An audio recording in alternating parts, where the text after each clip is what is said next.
नमस्कार, मैं सत्येंद्र पाठक। साथियों, आज हम माइक्रोसॉफ्ट एक्सेल में डेट फंक्शन के ईओ मंथ नामक एक फ़ंक्शन है जो काफ़ी काम का फंक्शन है, तो उसके बारे में हम आपको बता रहे हैं। तो माइक्रोसॉफ्ट ऑफिस को मैं ओपन करता हूं और यहां से डॉक्यूमेंट पे जाता हूं और ब्लैंक वर्कबुक पे क्लिक कर रहा हूं।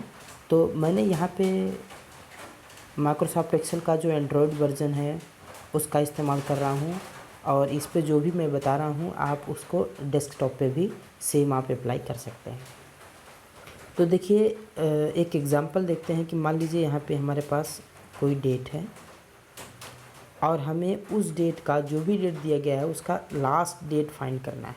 ठीक है, कि उस मंथ की लास्ट डेट क्या है। कोई डेट दी गई है, उसका लास्ट डेट फाइंड करना है, और उसके बाद हमें डेज कैलकुलेट करने हैं कि जो भी यहाँ पे डेट दी गई है उस डेट से उसी महीने के लास्ट डेट या अगले महीने के लास्ट डेट या पिछले महीने के लास्ट डेट से अभी तक कितने दिन हो चुके हैं। तो इस तरह की आवश्यकताएं हमें पड़ती रहती हैं। तो किस तरह से करेंगे, देखें आप कि यहाँ पर मैं उदाहरण के तौर पर एक डेट लिख रहा हूँ, 8वां महीना 13 तारीख। ये फॉर्मेट अलग अलग जगह पे अलग अलग हो सकता है। आपके सिस्टम का जो फॉर्मेट होगा आपको वो एंटर करना है। मेरे पास जो फॉर्मेट है वो MMDDYY है। तो यहाँ पर मैंने 7/13/2020 को एंटर किया है, ये एक डेट है। अब हमें यहाँ पे पता करना है कि ये जो 7वां मंथ है, या अभी मैं इस मंथ को चेंज कर रहा हूँ, 8 कर रहा हूँ। तो यहाँ पे जो मंथ है 8, उसकी लास्ट डेट क्या होगी। तो आप जानते हैं कि अगस्त है, उसका लास्ट डेट 31 होगी। तो कुछ महीनों की 31 हो सकती है, कुछ महीनों की 30 होगी, फरवरी की 28 अथवा 29 होगी। तो जो भी डेट होगी हमें यहाँ पे कैलकुलेट करना है। तो उसके लिए हम ईओ मंथ का इस्तेमाल करते हैं। ईओ मंथ, इसमें हमें सोचने की ज़रूरत नहीं है कि 8वां महीना है तो 31 होगा, 7वां है तो भी 31 होगा, 6वां है तो 30 होगा। जो भी है वो ईओ मंथ कैलकुलेट कर लेगा। तो देखिए, अभी हम ईओ मंथ को सेलेक्ट करते हैं। इस पर स्टार्ट डेट मांगता है तो मैंने स्टार्ट डेट दे दिया है। अब यहाँ पर ये मंथ मांगता है, यानी कि किस मंथ की चाहिए। यदि आपको 8वें महीने का, यानी जिस मंथ की डेट है उसी मंथ का लास्ट डेट चाहिए तो आपको 0 लिखना है। यदि आपको अगस्त माह से अगले माह यानी 9वें माह की जो अंतिम तिथि है, यदि वो चाहिए तो आप यहाँ पर 1 लिख सकते हैं, यानी बढ़ते क्रम में लिख सकते हैं। या फिर 8वें महीने से 1 महीने पहले का चाहिए तो आप यहाँ पे -1 भी लिख सकते हैं। तो अभी देखिए मैंने 0 लिखा है।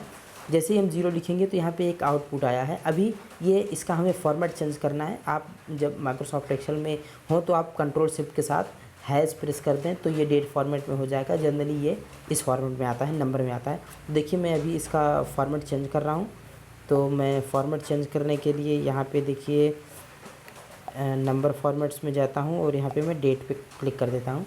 तो आप ये देखेंगे कि 31 तारीख यहाँ पे आ चुकी है। ठीक है, अब यहाँ पे हमको कितने दिन हो चुके हैं, यानी 13 तारीख से लेकर के 31 तारीख तक कितने डेज हो चुके हैं। तो उसके लिए हम जो डेज का फंक्शन है वो लगा देंगे। यहाँ पर डेज लगाएंगे, डेज फंक्शन, और इसमें हम एंड डेट लिखेंगे यानी ये वाली डेट, और स्टार्ट डेट लिखेंगे ये वाली डेट, और एंटर करेंगे तो नंबर ऑफ डेज हमको यहाँ पे पता चल जाएगा।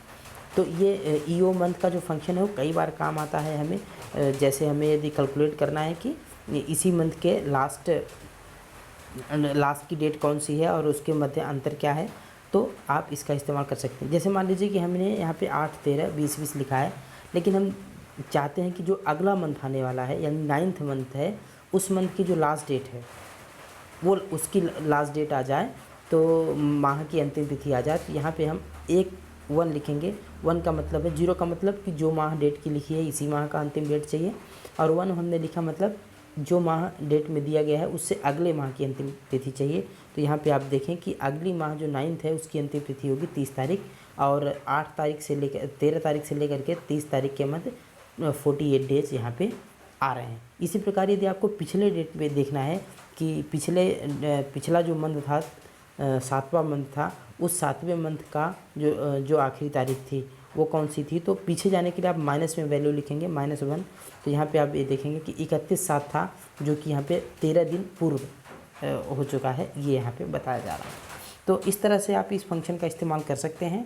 फ्रेंड्स, हम माइक्रोसॉफ्ट एक्सेल में एडवांस माइक्रोसॉफ्ट एक्सेल की सीरीज़ प्रारंभ करने जा रहे हैं। हमने बहुत सारे वीडियोज़ माइक्रोसॉफ्ट एक्सेल पे ऑलरेडी बनाए हुए हैं, आप उनको देख सकते हैं। जल्द ही हम एक बहुत ही एडवांस सीरीज़ लेके आ रहे हैं। तो यदि आप एक्सेल सीखना चाहते हैं तो इस चैनल को सब्सक्राइब कर लीजिए, बेल आइकन ज़रूर प्रेस करिएगा ताकि आपको उसकी सूचना मिल जाए। और यदि पसंद आ रहा है तो वीडियो को लाइक कीजिए। Thank you.